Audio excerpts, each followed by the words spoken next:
of explicit subsidies went into fossil fuels in 2022. That's the last year that the IMF put out numbers for that, the International Monetary Fund, so it's not Greenpeace that I'm talking about. Third question, what percentage of, and I see people in the audience who know the answer because I talked to them yesterday, what percentage of added capacity for generating electricity on planet Earth as a whole, added in 2024, new capacity, new power plants, what percentage of that was renewable? Take guesses for all of these in your head, please, and remember your answers. It's very important for you to remember what you thought were the correct answers. How much money do they make a year? How many subsidies they got in 2022? What percentage of added capacity was renewable? Answer to question 1 and 2. The annual profit of the oil and gas industry from 1970 to 2020 on average was $1 trillion. It's $3 billion a day.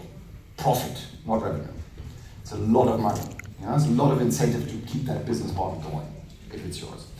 The explicit subsidies in 2022, as a special year because Russia attacks Ukraine and so on, gas prices go up, but the number is slightly lower in 2023, but still very high, $1.3 billion. Explicit subsidies meaning tax money is used to make oil and gas cheaper.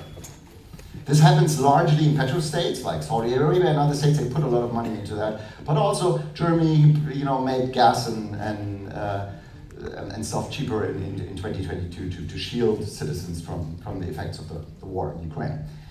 So an industry, and remember these numbers, an industry that makes $1 trillion a year gets $1.3 trillion a year in taxes, in subsidies. So this is not a profitable industry. And it's even less profitable if you consider so that's in this GDP just for comparison, so you can get a feel for the numbers.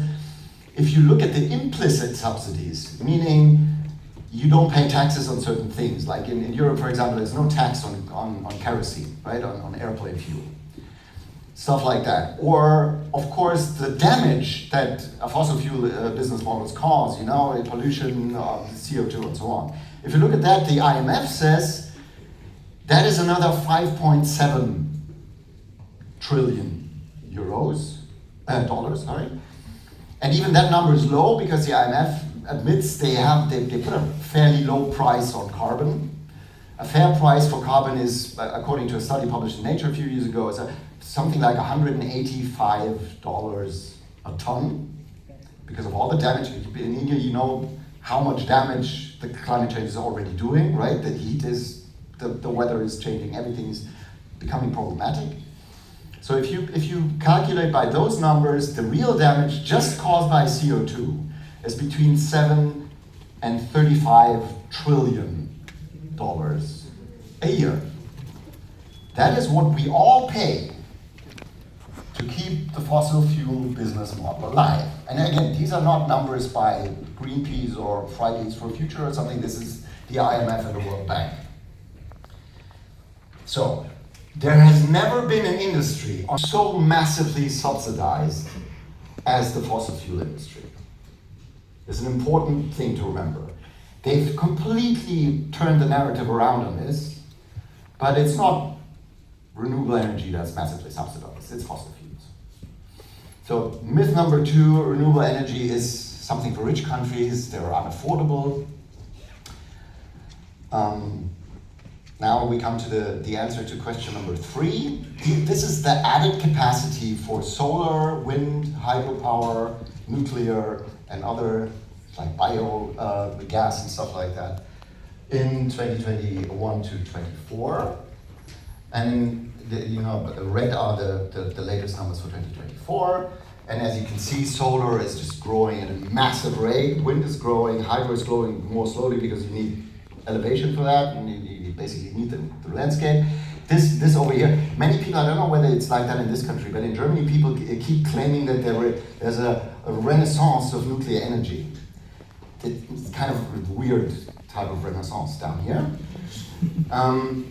So the answer to my question is, of earlier, 2022, 83% of globally added capacity for generating electricity was renewable. In 2023, it was 86%, and in 2024, it was 92.5% across the globe. Almost nothing, apart from wind and solar, gets built anymore. How many of you got the answer to the first question right? How many of you estimated less? How many of you estimated more earnings? Okay. How many of you got the answer to question number 2 right? The subsidies. How many estimated less? How many estimated more? Nobody? Oh, 1 person, 2 persons. And how many of you thought that 92.5% of added capacity in 2024 was renewable? I would say 80% in my mind. Okay, that's a pretty good guess. How many estimated less, honestly? So, these are very good news, right? And I've asked these questions of all sorts of audience, clean tech investors and climate activists and people at solar power trade shows. I get more than 5 people who raise their hand when I say, did you know this? So all of these good news don't reach people, and that is a global phenomenon. It's massively shifting energy environment, but it's the fact that this is happening is not reaching the public. We're coming back to exponential growth now. On the left, we see the development in solar added capacity. In the middle, we see EVs, electric vehicles. And on the right, we see batteries, so large-scale batteries, to store electricity from renewable sources. Because obviously the sun doesn't shine at night, but if you have a large battery, you can store solar energy and then use it in the evening. And many in California, for example, does that at a massive scale now. And the gray lines that go away to the right here are always the estimations of the respective professional bodies estimating how the trends will continue. But for solar, it's most striking. What you see there is, and I really like that, this is not my slide, this is a slide from Rocky Mountain Institute, but it says even neutral actors modeled in linear terms, but change has been exponential. So basically, even the International Energy Agency steps into the supplying a linear trend as a proxy for an exponential trap. And they don't do it once, they don't do it twice, there's another slide here from The Economist, they do it every single year. Every single year they say, this is where it stops. No, but this year, this is where it stops. But that exponential growth curve just slams through these predictions time and again, absolutely unstoppably. So even the people whose job it is to look at these trends completely misjudge them. So exponential growth bias is real even for global institutions.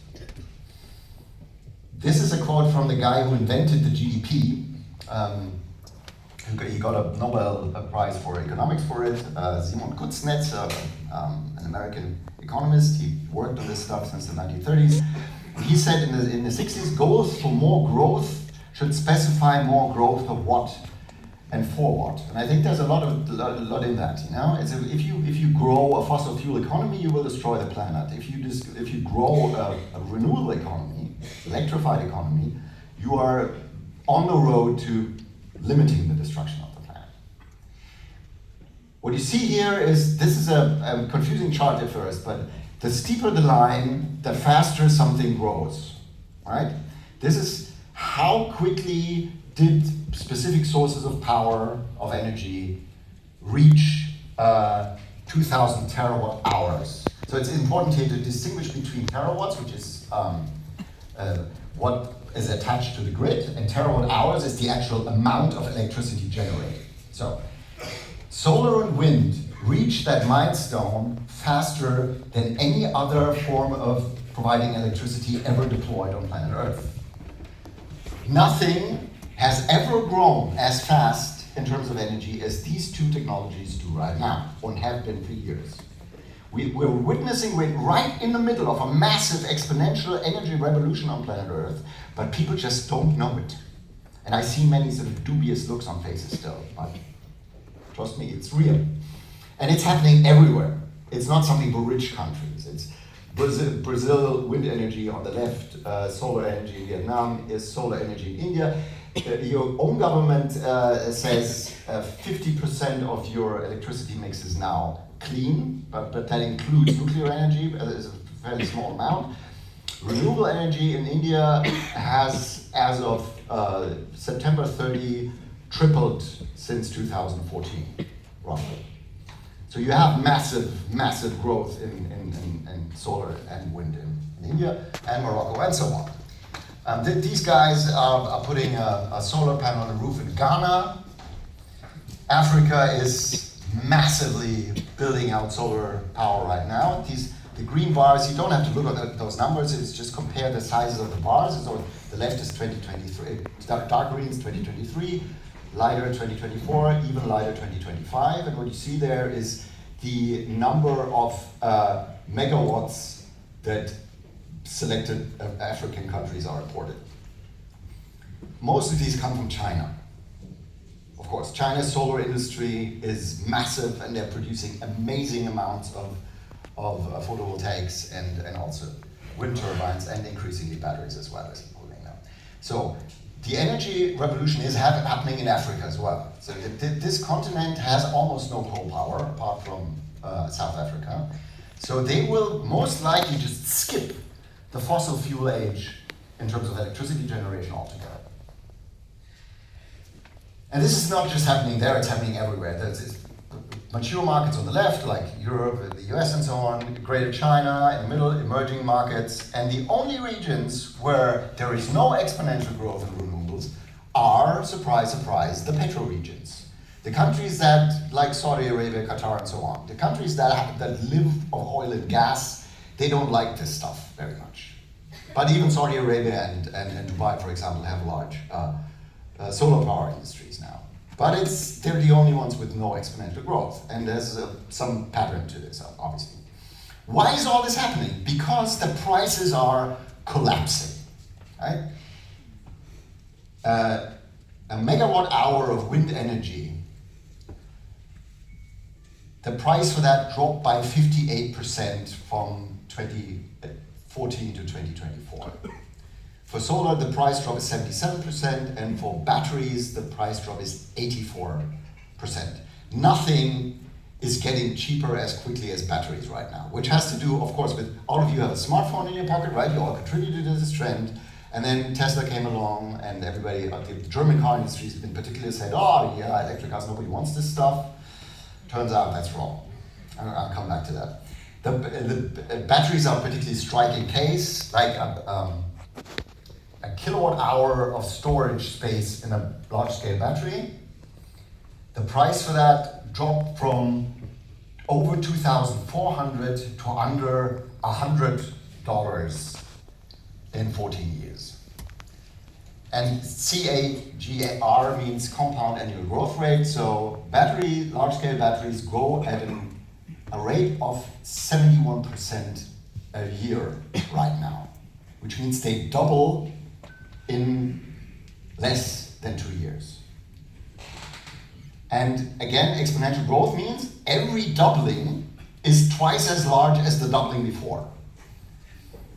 Psychologically what happens when something like this happens, when something grows so quickly, as happened with the iPhone came out in 2007, and these days we all have supercomputers in our pockets. Exponential growth, Moore's law in digitalization, exponential growth leads to changes that suddenly are so dramatic that they don't feel quantitative but qualitative.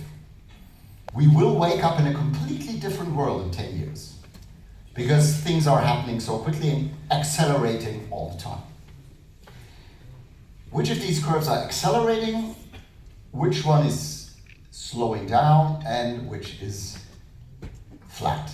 So these curves show installed capacity for nuclear, wind, water, without pumped storage, solar, and fossil fuels. And you can see there's two exponential growth curves here. There's one asymptotic curve here on the right, and this over here is for some reason called the renaissance of nuclear power.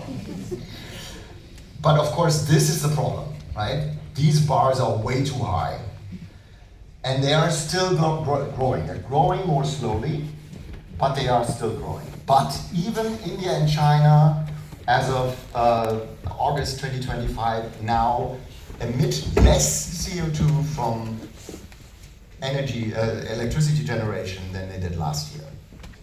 So your curve is bending in the right direction. The curves of the US and Europe have been bending for a long time. China's is bending, gradually bending as well, but of course this is not the whole story. This is just electricity and not industry and not cars and so on. So this is the picture for the whole world. You see up there many fossil fuels. You see rapidly growing renewables, and that curve that's going down here is the renaissance of nuclear power. The money is also changing direction. These are numbers from the International Energy Agency. So the green curve up here, so that basically the forms of energy have switched positions in this top 8 or top 10 chart. So it used to be oil used to be the biggest elephant in the room, right? Everybody used to be spending massive amounts of money on oil. That's going down. Renewables, on the other hand, in the last 10 years, the investments have roughly doubled. Grids and storage, massive growth. Energy efficiency, massive growth. Electrification, massive growth. Coal, small growth still, unfortunately. Nuclear, very small growth. But of course, if you just look at the raw numbers, you see that the market, and many people are not aware of this, the market has already decided. It is completely clear which direction the world is moving in, because it is the cheapest way of generating electricity and providing energy. So markets don't want that is a common myth, and that has been untrue since 2017. Since the light bars are investments in clean energy, the dark bars are investments in fossil fuels. These are numbers from Bloomberg. And you can see the distance between those two is growing. One of those curves is growing, the other is shrinking. Now we have a state of affairs where twice as much money is invested in electrification, wind and solar energy, batteries, than in fossil fuels. Again, the market has already decided. More money is going into solar power now than into oil for the first time. The money has irrevocably changed direction. And this will not change because these falling prices are still falling. Batteries got 20% cheaper last year. This is another exponential curve. Of course, this is investment in clean energy by sector. You see up there is grids, then tiny sliver in industry, buildings, like electrified heat and stuff like that. Transport, pretty massive, obviously. And at the bottom, renewable energy. And this sliver right here, that's the renaissance of nuclear power.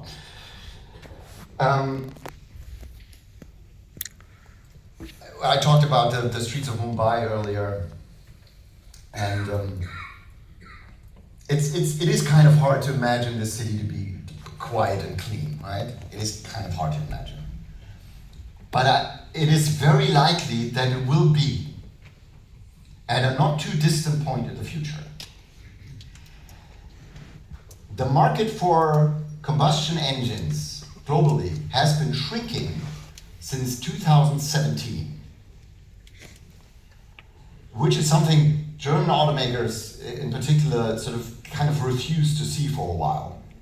which is why they're now being left behind, right? They suddenly, nobody wants to buy their products because they're building internal combustion engines and not electrified transport.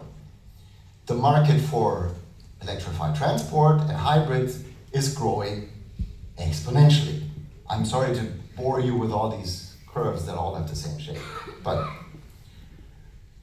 so you have this one market that's going down, and this one market that is clearly going up at an accelerated rate. So if you were an investor, consider which market you would be more likely to spend money in.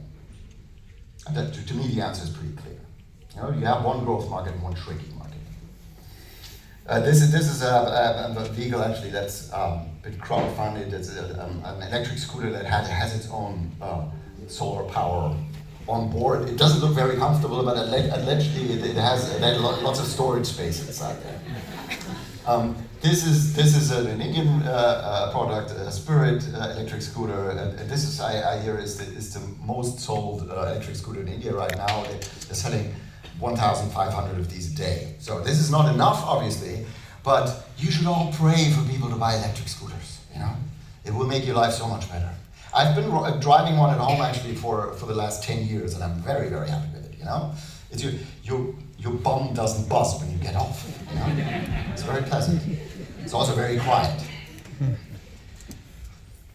And it is convincing people across the world. They say, again, all of these boring exponential curves, right? So there's 2 to 3 wheelers, which of course in most parts of the world, including India, are a huge proportion of overall traffic. 80 million electrified 2 and 3 wheelers across the planet right now, growing exponentially. EVs, 60 million, trucks and vans, over 2 million. For a long time, everybody said, yeah, but long-haul trucking, that will never work with batteries. That is untrue now. The MAN, the German huge truck maker, the only growth segment they have left is electric trucks. Huge electric 40-ton trucks. If you have a 40-ton truck, the battery doesn't really play that much of a role. There's some models in China where there's the batteries in the trailer, you dump your cargo with the trailer, you get a new trailer and with a full battery, so you don't even have to stop to load the battery. And public charging points, of course, are growing exponentially as well. And of course, in Mumbai, that's probably a difficult proposition, but in many parts of the world, the idea of having a solar panel on the roof, a battery on the wall, and an electric scooter out front will be the by far cheapest way of providing your home with electricity and yourself with cheap and clean mobility in the future. And that is happening all across the globe, as these figures show. The great winner in all of this is China. I was sad to hear, I missed the session last night. It was a session about whether China and India need to be friends, and I hear the outcome was, no, they don't. I do hope that, COP30, the climate conference starts on Monday in Brazil, and I do hope not just India and China, but also Europe. The US isn't there, which is pretty good actually, because a climate change denialist will not help the cause. But if India, China, and Europe band together to get this transition off the ground, we can make so much stuff happening in such a short time. This is the biggest case for global cooperation that has ever existed. Climate change is a global problem. We will not be able to solve it without global cooperation. Right now, China is the country that's benefiting. This is a graph that scares German auto executives to death, right? So Germany was, for years and years, it was the leading exporter of cars. Then it fell behind Japan and stayed there, and then overtook Japan, and then suddenly, out of nowhere in 2020, the Chinese car industry takes off and takes the lead in 4 short years. It's unheard of in an industry as large and slow as the car industry. And all of this is due to EVs. China has the products that their own market wants and that the rest of the world wants right now. German automakers are on their way to sort of coming around to the fact that this is happening, and the engines they're so very, very good at are a thing of the past. but they really hate it. They really do. Another myth is people don't care about climate change. How many of you think most of the world is not unaware of the problem or is too busy with other things to actually want to change anything? How many of you think that? Okay, that's a fairly large number. This is a study published in Nature in 2024, so it's very new data. It's a global representative sample of 130,000 people in 125 countries. They were asked a variety of questions about their attitudes towards climate change. India is included in the sample, obviously. The authors say raising awareness about the broad global support for climate action becomes critically important in promoting a unified response to climate change. The question up there, the bars up top, is would you be willing to invest 1% of your income every month to combat climate change? And of this globally representative sample of 130,000 people in 125 countries, 69% say yes. 69% of people globally would be willing to give 1% of their income to combat climate change. This includes emerging markets and everything, of course. The numbers get even higher when you ask different questions. When you say people should do more to fight global warming, 86% in this global sample say yes. And if you ask, should your own government do more to fight climate change? No matter whether you're in Nigeria or India or Germany. 89% say yes. Which is something that makes me fairly optimistic for this climate conference actually, because I don't think there's a single other issue where there's such amazing, tremendous global majorities for action. Maybe you can think of one, I can't. 89% of people globally say my own government should do more. But people are, and that's coming back to my point at the beginning, that is a sign of very successful, what I would call, as a disinformation researcher, meta-disinformation. Right? People, if you ask people, would you be willing to do more against climate change? They say yes. And if you ask them, do you think the others would? They say, I don't think so. Everybody thinks, and this has been shown in a number of studies. This is not the only study with this kind of outcome, by the way. There's plenty of commercial and scientific studies that all have roughly the same proportions. This isn't an outlier. So people believe that something should be done, and people willing to do something themselves, but they also believe nobody else does. And psychologically, that is a very, very efficient way of keeping people from acting. If you think your neighbors don't want to do anything, you will be less inclined to do something yourself. But your neighbors do want to do something, you just don't know it. That is the true state of affairs. And that, again, that is a consequence of, not least, that there's a certain amount of media failure there, there's a massive amount of policy failure there, but there is also a massive amount of strategic communication by an industry funded with billions for the last 50 years. And they are working behind the scenes, Have we worked with some of the secret organizations that and so on? You remember the quote from the guy from ExxonMobil. By the way, ExxonMobil, when that came out, he was tricked into answering this question like that, right? Someone said, I'm going to hire you, can you tell me something about your work? And he was surprisingly open, and suddenly when someone wanted to pay money. And ExxonMobil said, no, but this has never been our official position. But he was working directly for them. So they still lie, but they are very loath to admitting that they do. And there's a reason.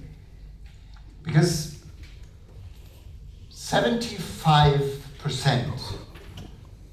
of the people living on this planet live in countries 3/4, that import more fossil fuels than they export. 75% of people live in net importers of fossil fuels, and the great countries here, of course, are the countries that import more than 50% of their primary energy demand. Primary energy, by the way, is kind of a loaded term, because combustion is an extremely inefficient way of turning something into energy, right?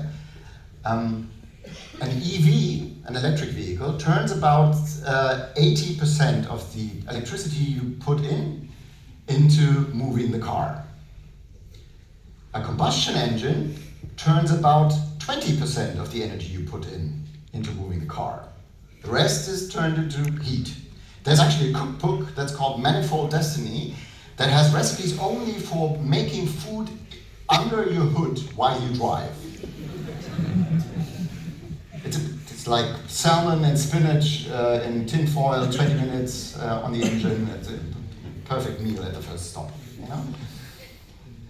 All of that energy usually is wasted. So primary energy means a lot of this is really wasted energy. As soon as we electrify stuff, no matter whether it's vehicles or heating or cooling or whatever, as soon as we electrify stuff, we save massive amounts of energy. And also we save massive amounts of shipping, because 40% of all sea traffic for transporting goods, 40% of that is transporting fossil fuels.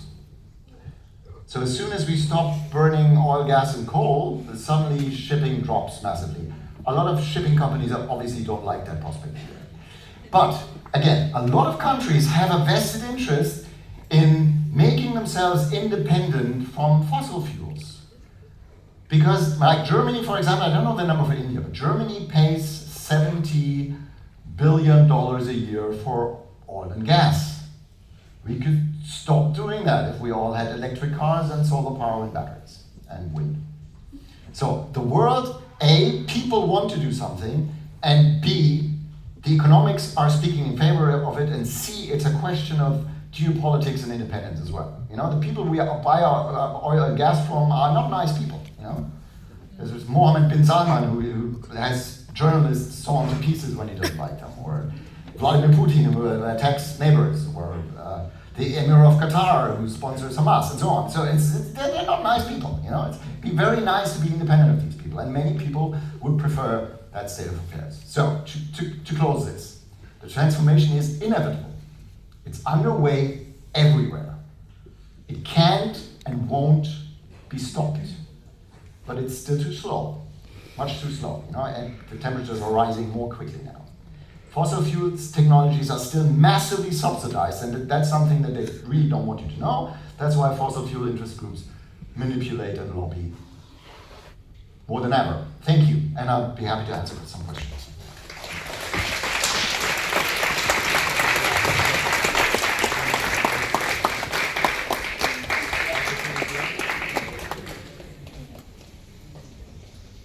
Is there a question? Yeah. Yes. Yeah. Good presentation, Christian. Thank you. But being an engineer, you know, we keep on quizzing you Western guys. Yes. You know, Europe and America had dollar versus oil rule, which we all are still paying and fighting. Okay? Yes, yeah. Ukraine war, Europe and UK and US funds, and we say Russia is attacking Ukraine. And battery is something not come yesterday, it is there for donkey's years. Then why all of a sudden, you know, after 70, 80 years of oil industry and combustion engine and Mercedes and BMWs and Fords and Volkswagen thrust on Western world, Eastern world by West. West is now again getting the nirvana of, you know, oh, battery fuel. And the cost equation still remains the same, because those batteries, again, will have certain amount of extraction and regeneration of recharge, which will again come from fossil fuels. Where will the electricity come from? Well, I mean... And Europe has shut down nuclear plants after Chernobyl. So it's quite a romantic and very fuzzy and very confusing. But West is driving East always in their rules of thoughts through these stories. Well, I'll disagree.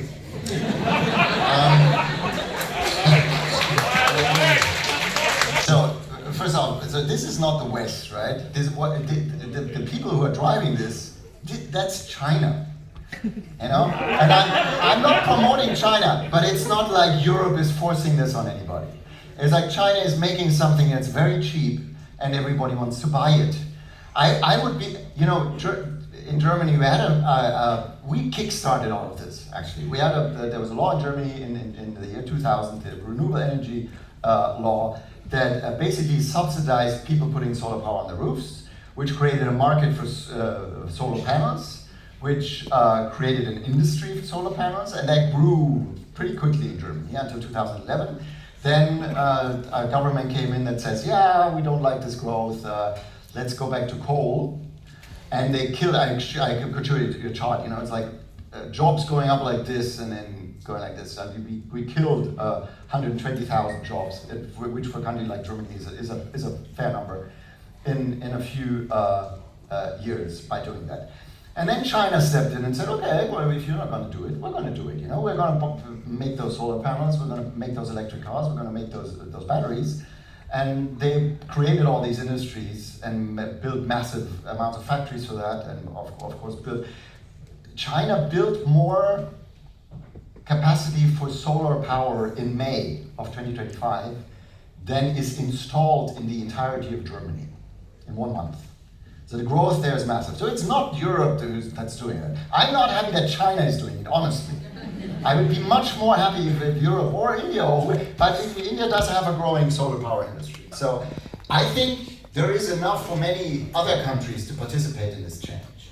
That is more politics than engineering in energy field. That's the sad reality of the world. Well, the thing is, even in India, as I said, renewable energy has tripled in the last 10 years. So there is massive growth.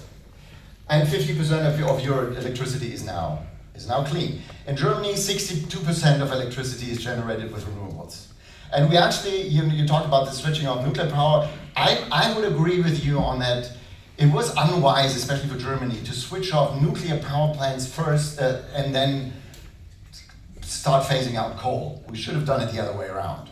But we are now burning less coal than when we switched off the last nuclear power plant because of the massive growth of renewables. And that is happening everywhere, again, because the price is just unbeatable. And as soon as you add, like, you know, in Germany, we have so much renewable capacity that on some days you have negative prices for electricity. So you get money when you take electricity.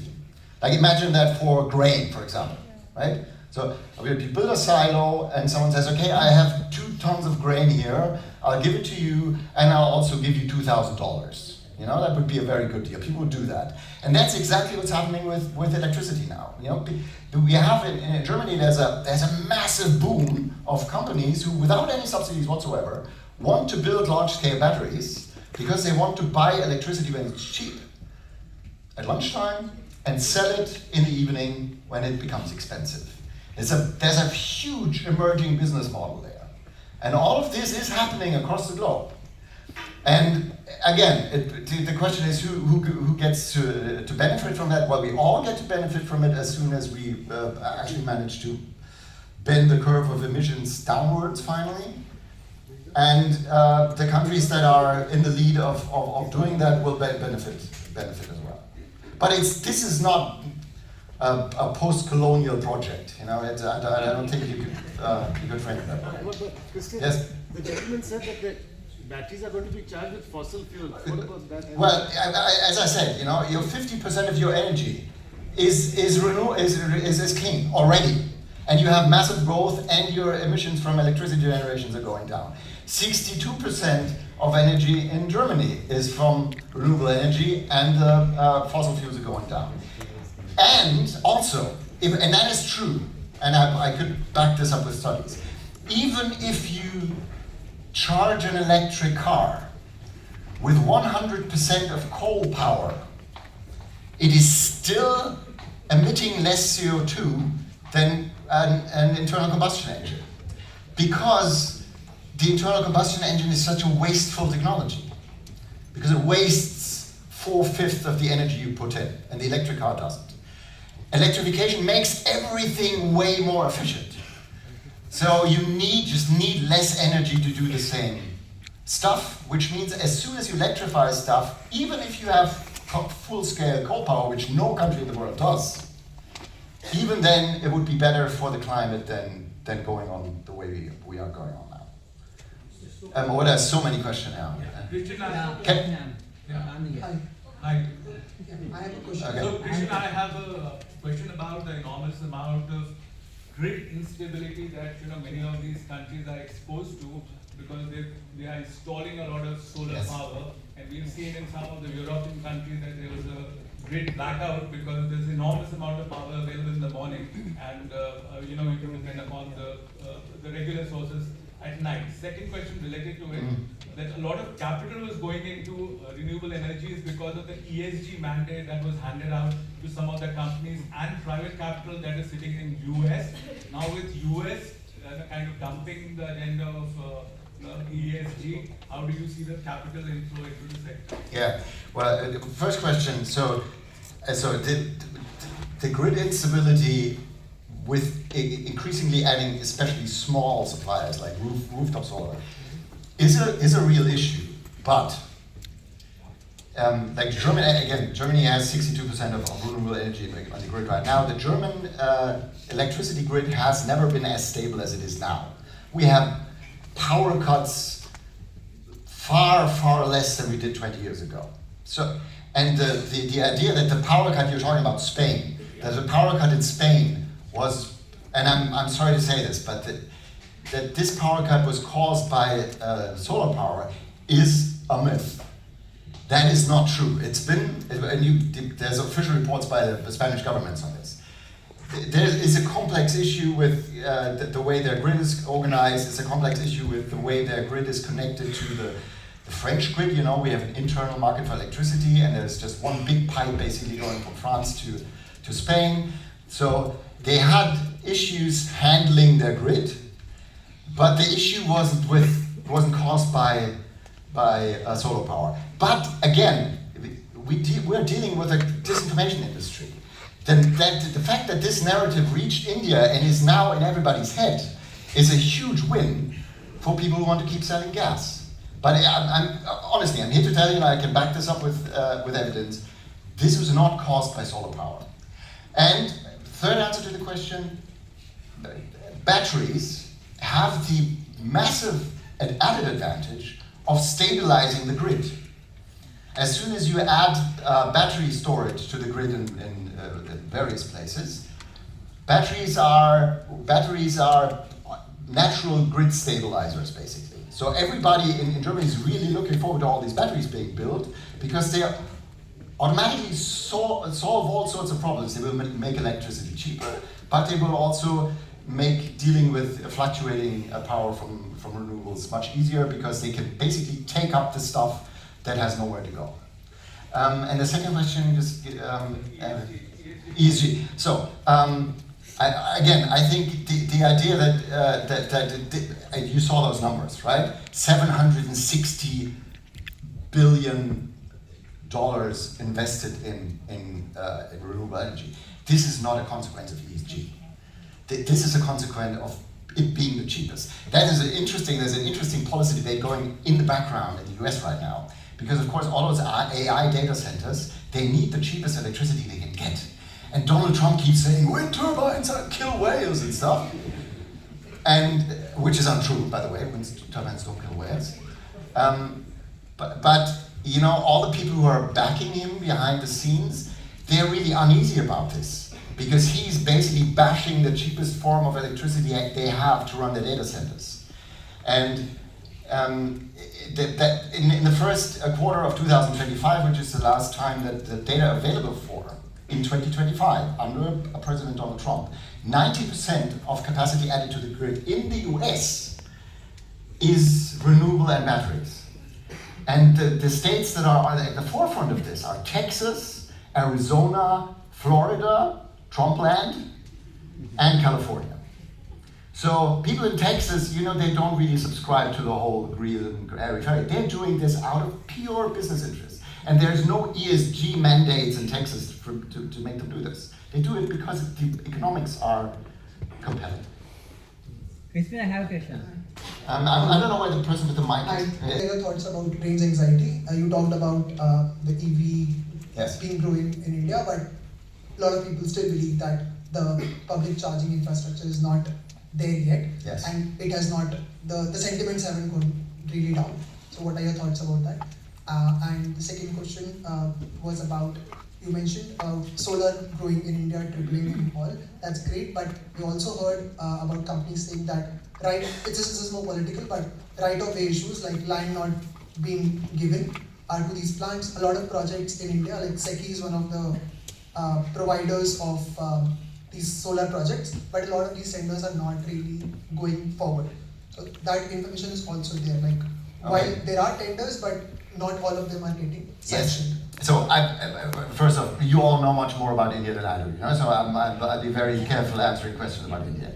I can make a general statement on this though. So of course, all of this needs policy support.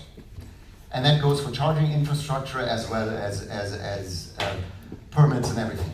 If you have a government, and I encourage you to pressure your government to actually go down the road, and I think there are signs that they are willing to do this.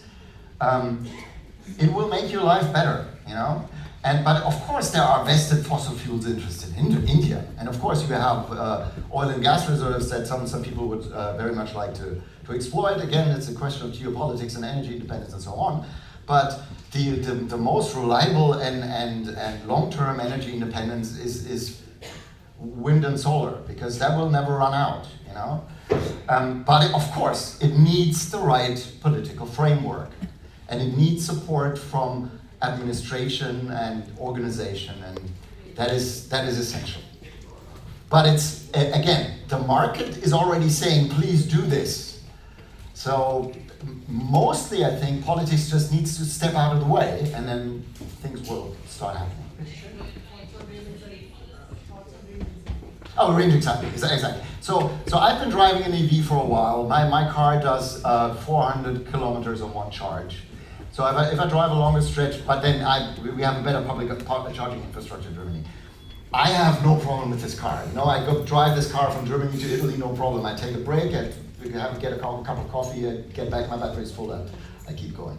New cars coming out in China have ranges of 1,000 kilometers on one charge. So range anxiety, I think, again, this is the batteries prices are dropping, battery technology is improving rapidly. I've not talked about this, but there's various new kinds of batteries that have higher energy density and so on. So I think the technology development there is so massive.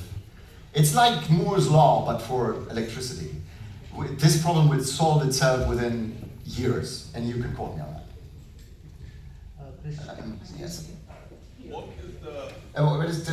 There's someone here with I the am mic. afraid this is going to have to be the last question. I'm sorry. Excuse me, sorry, I have the mic, please. I see the person with the mic. Congratulations on all the data. It's really very convincing that we have a bright future. But I had certain concerns about 3 points that weren't really covered. You mentioned the low energy efficiency of internal combustion engines and why therefore making electric vehicles the norm makes more simple economic sense. Yes. But what about the emergence of hydrogen fuel cells rather than either of these two options, and what would its performance be from an engineering standpoint? Yes. That's one.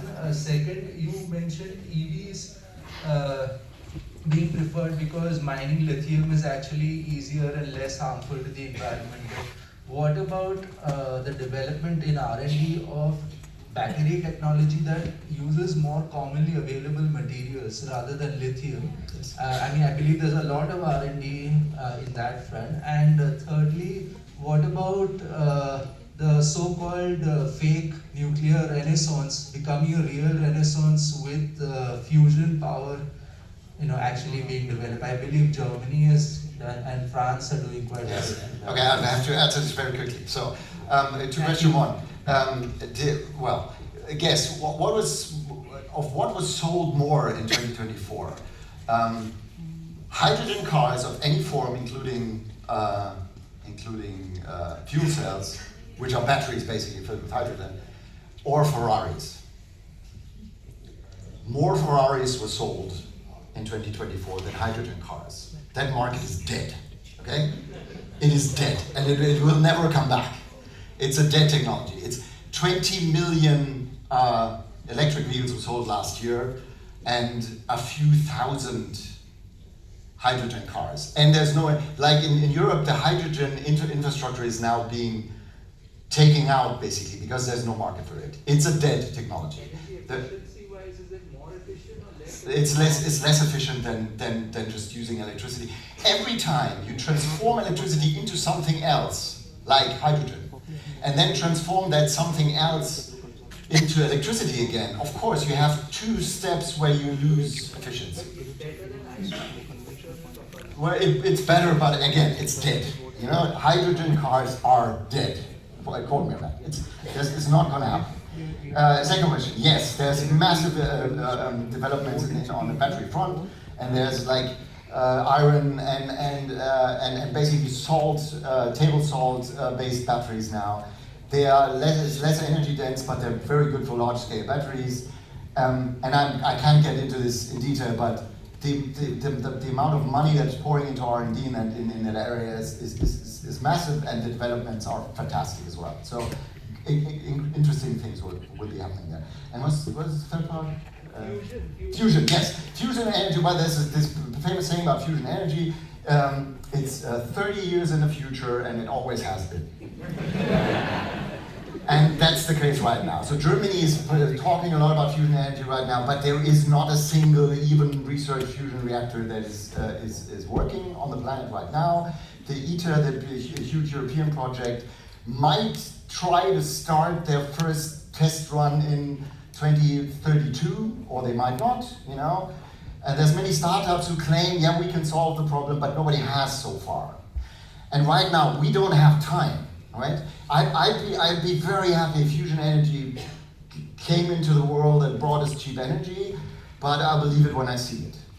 And so far, I'm not convinced that this problem is going to be solved in the next 10 or 20 years. Even people who research in that area say the first commercial, and that is that number, the first commercial reactors, even if everything goes to plan, will be ready in 30 years. In 30 years, it's 2055. If we haven't solved our CO2 problem by then, we're screwed, basically, right? We can't wait for fusion, even though I'd love to see that happen. On that positive note, let's hear it for speaker here. Thank you for a truly enlightening session. Coming up next is the book launch of Swati Pandey's book, Invisible Plain Sight. This session is supported by Goethe Institute, Max Muller Bhavan. Thank you all for joining us on this lovely afternoon. See you all in a bit.